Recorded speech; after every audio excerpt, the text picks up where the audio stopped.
So have you ever wondered why the Super Friends show used Black Vulcan when they had a perfectly good Black Lightning sitting right there?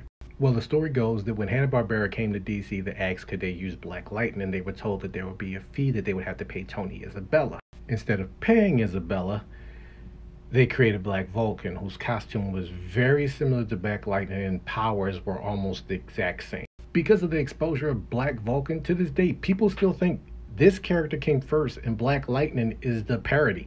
Isabella didn't like this too much and poked fun of it in Black Lightning number 10, where Black Lightning has to fight off against an imposter Black Lightning who is called Barbara Hanna.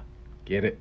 By the way, this also wound up being Tony Isabella's last issue of Black Lightning. He left DC after this. Isabella and DC would go at it for years due to copyright and payments, and it was a whole thing. So much so that when Dwayne McDuffie wanted to do a Black Lightning episode on his cartoon Static Shock, they couldn't and instead had to create Soul Power. And I'm going to say it now, I know this character is supposed to be like straight out of the 70s, but his costume even looks a little bit like Black Lightning's did during his relaunch in '95. And then it happened again with Juice on Justice League Unlimited, who in of himself is a parody of Black Vulcan, who is a parody of Black Lightning. All that because they didn't pay one man to use a character. Petty, Tom Petty.